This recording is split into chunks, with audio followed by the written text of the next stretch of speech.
Ce s-a întâmplat în acea noapte? Nu trebuia să afle nimeni. Și totuși, adevărul m-a ajuns din urmă într-un fel în care nici acum nu pot să-l explic. Totul a început în ziua în care Darius, fiul celei mai bune prietene ale mele, a ajuns să locuiască în casa mea pentru câteva zile. Sau, cel puțin asta credeam. Dar înainte să începem, dacă poveștile astea îți ating ceva în suflet și simți că vrei să fii aproape de tot ce urmează, poți să apeși discret pe abonare chiar acum. Nu pentru că trebuie, ci pentru că aici vei găsi mereu povești care te fac să simți, să tremuri și să rămâi până la final. Iar cea de azi ascunde un adevăr pe care aproape nimeni nu l-a auzit vreodată. Rămâi cu mine. Era o duminică liniștită, iar eu abia terminasem de strâns masa când telefonul a sunat. Mirela, prietena mea, avea vocea frântă. Mi-a spus că Darius are nevoie de câteva zile de liniște, departe de casa lor. Nu mi-a dat detalii. Doar mi-a spus, te rog, Elena, e mai bine să stea la tine acum. Am acceptat fără să întreb nimic. Îl știam pe Darius de mic. Mereu sensibil, mereu prea matur pentru vârsta lui, mereu prea tăcut. Când a ajuns seara, ne-am dat seama că ceva e grav. Nu mai era băiatul pe care îl știam. Privirea era pierdută, pașii grei, iar umerii erau lăsați ca și cum purtau povară pe care nu o putea numi. I-am făcut ceva cald de mâncare. El stătea la masă fără să ridice ochii. Am încercat să-l fac să vorbească, dar îmi răspundea doar cu nu știu. E ok, sunt obosit. Dar adevărul abia acum începea. În primele zile a fost ca umbră prin casă. Intram în bucătărie, era acolo, tăcut. Mergeam în sufragerie, pleca imediat. Îl simțeam neliniștit. Și, deși nu-mi spunea nimic, în ochii lui vedeam ceva ce nu mai văzusem niciodată, frică. Într-o seară, după ce am spălat vasele, am mers spre camera lui să-i duc un ceai. Am ciocănit ușor, dar nu a răspuns. Ușa era întredeschisă. M-am oprit pe prag. Darius stătea pe marginea patului, cu mâinile în păr, respirând greu. Nu m-a auzit. Era ca și cum se lupta cu ceva invizibil. Darius. Am spus încet. S-a ridicat brusc, surprins. Scuze, nu am auzit. Ți-am adus un ceai, atât. Mulțumesc, Elena, ești prea bună. Dar vocea lui tremura. Am vrut să-l întreb ce are. Am vrut să insist. Dar m-am oprit. Uneori, oamenii nu spun adevărul până nu sunt pregătiți. A doua zi dimineață, am auzit gălăgie în baie. Un obiect căzuse. M-am dus repede. Darius stătea sprijinit de chiuvetă, palid. Când m-a văzut, s-a întors instant, ascunzându-și fața. Ești bine? Da. Da, sunt bine. Am scăpat doar ceva. Mințea atât de vizibil încât inima mi s-a strâns. Dacă astfel de confesiuni te prind, rămâi aproape. Urmează ceva ce nu s-a spus niciodată cu voce tare.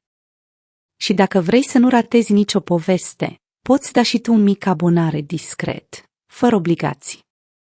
Pe la prânz, a încercat să iasă din casă. L-am prins în hol, cu rucsacul în spate. Avea ochii roșii. Darius, unde merua? Nu pot să stau. O să te încurc. Tu nu mă încurci niciodată. Nu înțelegi, nu pot să rămân aici. Asta a fost momentul în care m-am apropiat de el nu fizic, emoțional. Ca un om care simte cald suflet se rupe în două. Spune-mi, ce se întâmplă? Nu a răspuns. Dar am văzut lacrimi. Le-a șters repede și a fugit în cameră. A închis ușa. Nu l-am deranjat. În acea noapte, casa era liniștită. Prea liniștită. M-am trezit pe la 2 dimineața cu senzația că ceva nu e în regulă. M-am ridicat și am mers pe hol. Ușa lui Darius era întredeschisă. M-am apropiat în liniște. L-am văzut stând pe jos, cu spatele lipit de perete, tremurând. Telefonul îi era aruncat în față. Ecranul era încă aprins. Mesaje. 10. Toate de la cineva pe numer. Lasă-mă în pace. Nu mai pot. Nu veni după mine. Te rog. Darius se strângea mâinile atât de tare, încât încheieturile îi salbeau. Pot să intru. Am spus încet. Nu s-a mișcat. Am intrat oricum. M-am așezat lângă el, fără să spun nimic. Uneori, tăcerea spune tot. Elena, a spus după câteva minute, vreau doar să pot respira iar. Și atunci am înțeles. Nu tot, dar suficient cât să simt că are nevoie de mine, nu ca o mamă, nu ca o prietenă, ci ca un om care îi oferă siguranță când nimeni altcineva nu poate. Iar dacă ești nou aici, bine ai venit. Aici ajung doar cei din cercul interior. Rămâi până la final, pentru că acolo se află partea pe care aproape nimeni nu o știe. Și dacă vrei să fii mereu în prima linie, abonează-te ușor, fără grabă. Zilele următoare, Darius a început să se apropie. Nu prin cuvinte, ci prin gesturi mici. Își lăsa farfuria în chiuvetă, apoi se întorcea doar ca să-mi zică, mulțumesc pentru tot. Își petrecea seriile în sufragerie, în fotoliul de lângă mine, ascultând aceeași muzică liniștită.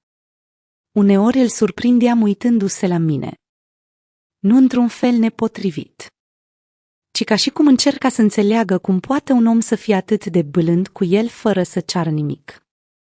Adevărul însă avea să iasă la iveală. Într-o după-amiază, Mirela a venit neanunțată. Era agitată. Mi-a spus că Darius fugise de acasă după un conflict dur cu tatălui vitreg. Mi-a spus că băiatul începuse să aibă atacuri de panică. Mi-a spus că nu știe cum să-l ajute.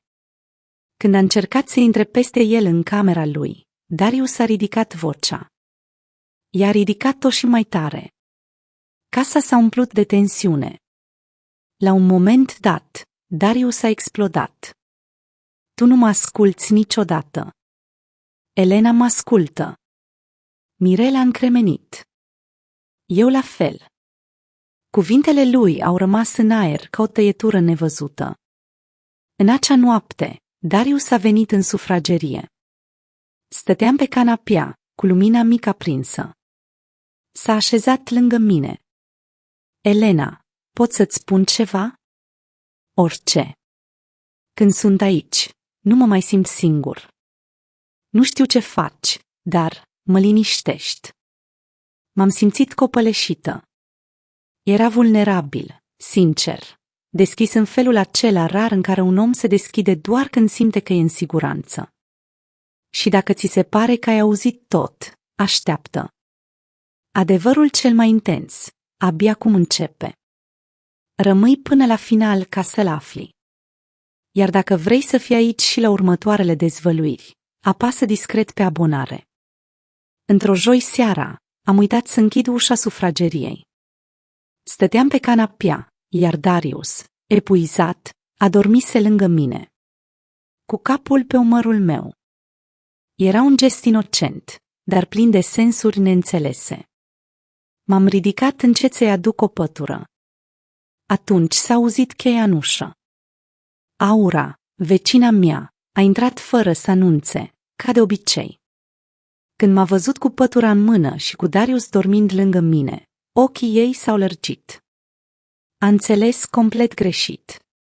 A fost cea mai lungă tăcere din viața mea. A doua zi, Mirela m-a sunat. Elena, ce-ai făcut? Zvonul se răspândise deja. Nu conta adevărul.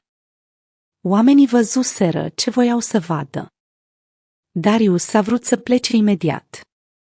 Nu vreau să-ți stric viața, Elena. Eu sunt problema. Nu, Darius. Tu ai fost doar un copil speriat care căuta liniște. Nu am reușit să-l opresc. A plecat cu un rucsac și o privire care m-a urmărit zile întregi. Casa a devenit rece. Prea rece. Bucătăria nu mai avea miros de cafea.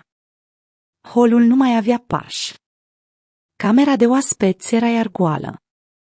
Și totuși, într-o dimineață, am găsit un bilet sub ușă. Mulțumesc că m-ai văzut, Elena. Când nimeni altcineva nu a putut. Nu o să uit. L-am citit de 10 de ori. Dacă ai rămas până aici, faci parte dintre puțini. Și tocmai pentru tine, în următorul videoclip vom dezvălui o poveste pe care România nu a văzut-o niciodată. Dacă nu vrei să o pierzi, abonează-te chiar acum. Pentru că ce urmează va fi spectaculos. Unele povești nu se termină. Se transformă în tăceri. Iar tăcerile spun uneori mai mult decât orice adevăr rostit.